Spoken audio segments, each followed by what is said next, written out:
बृहस्पतिवार का यदि प्रदोष पड़ जाए तो प्रदोष के दिन प्रदोष काल में किसी शिवालय में जाएं, शंकर के मंदिर में जाएं, एक ही दिए के अंदर एक फूल बाती, कैसी बाती है? फूल बाती, और उसी दिए के अंदर एक लंबी बाती, दो बाती। कौन सी बाती हैं? जम के बोलो जरा। एक फूल बाती, एक लंबी बाती, दो बाती। एक ही दिए के अंदर फूल बाती, लंबी बाती दोनों रख लें। थोड़ा सा घृत की बातियां, तेल की बाती नहीं, घी की बाती रखें, और दोनों बातियां उसमें रखकर 3 बेलपत्र भगवान शंकर के मंदिर में लेकर जाएं। दिए को भी प्रज्वलित नहीं करना है। पहली बेलपत्र नंदीश्वर की जो ऊपर का भाग होता है, जिसको हम शिव तत्व भाग कहते हैं, नंदी के पीठ पर एक भाग होता है जिसको शिव तत्व भाग कहा जाता है, वो नंदी की पीठ पर जो भाग है वहां पर एक बेलपत्र समर्पित करें। दूसरा बेलपत्र आप जो माता पार्वती जी का, जैसे ये शिवलिंग है और ये गोल भाग है, ये माता पार्वती जी का हस्तकमल है, तो माता पार्वती जी का जो हस्तकमल है, इस हस्तकमल पर कहीं पर भी एक बेलपत्र आप समर्पित कर दें। और तीसरे नंबर की जो बेलपत्र है वो भगवान शंकर पर समर्पित कर दें।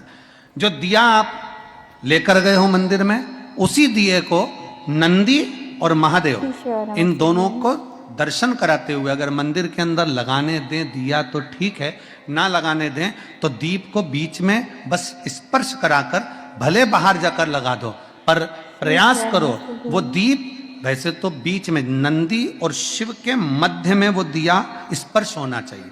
जैसे ये नंदी है और ये शिव है, तो इसके मध्य में दीप स्पर्श कर ले, भले उसको जलाने ना दे, पर स्पर्श मात्र कर कर अगर आपने एकांत में कहीं पर भी ले जाकर लगा दिया, उस दीप को जला दिया, तो गया हुआ कितना भी करोड़ रुपया हो, वो धीरे धीरे कर कर गया हुआ धन हमारा वापस आता ही है। कोई खाकर भी बैठ गया तो देगा जरूर, वो धन आएगा जरूर, कैसे भी आएगा, पर अपनी संपदा वापस। शिव तत्व की प्राप्ति है भगवान। शिव पुराण कह रही है भगवान शंकर का पावन चरित्र कर रहा है। बहुत बड़ी विषमता में फंसे हुए, बहुत बड़ी समस्या में गिरे हुए हो, बहुत तकलीफ घर में चल रही है, बहुत कष्ट है, तब कारकोट सर्प की यह कथा कहती है, कारकोटेश्वर महादेव की कथा कहती है कि 12 बेलपत्र, कितनी बेलपत्र? 12, 4 गड्डियां 3-3 बेलपत्र की बना,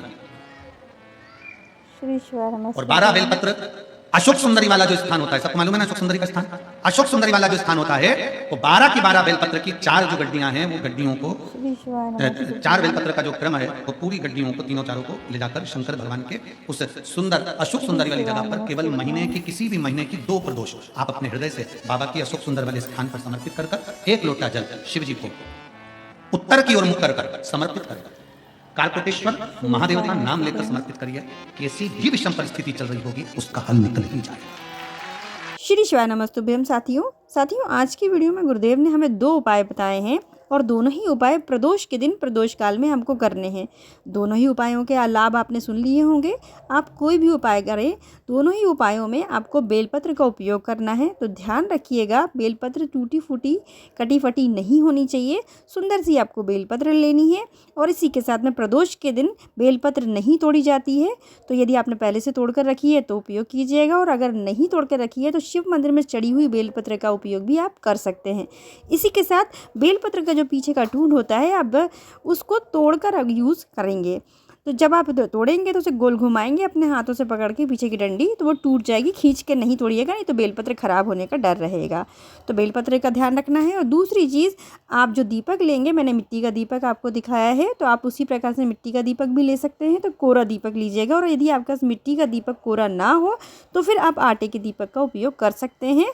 बस ध्यान आपको ये रखना है कि उसमें कंगूरा वगैरह जो बनता है वो नहीं बनाना है, सिंपल आटे का दीपक ही बनाएंगे आप, या मिट्टी का कोरा दीपक मिल जाए तो आप उसे उपयोग कीजिएगा। घी डालना है आपको, गाय के घी का उपयोग कीजिएगा। वैसे मेरे पास जब घी नहीं होता है गाय का, तो मेरे उपलब्ध होता है, उसको मैं उपयोग कर लेती हूँ। चलिए, और 1 लोटा जल आपको जो दूसरा वाला उपाय बताया है उसमें लेकर जाना है, तो उसे आप अपने घर से लेकर जाएंगे। तो आशा करते हैं उपायों से जुड़ी हुई सभी जानकारियां हमने आपको दे दी हैं।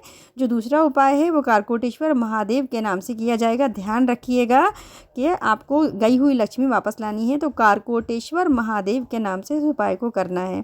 और पहला उपाय जब आप करेंगे तो श्री शिवाय नमस्तुभ्यम का जप कीजिएगा, अपनी कामना को बोलते हुए उपाय आपको कर लेना है। समय का ध्यान रखिएगा, प्रदोष के दिन प्रदोष काल में किया जाएगा। प्रदोष काल कैसे कहते हैं वो भी समझ लीजिए। सूर्य अस्त से 45 मिनट पहले और सूर्य अस्त के 45 मिनट बाद का जो समय होता है, जो पर्टिकुलर 1.5 घंटा आपको मिलेगा, उस 1.5 घंटे में आपको ये उपाय कर लेना है।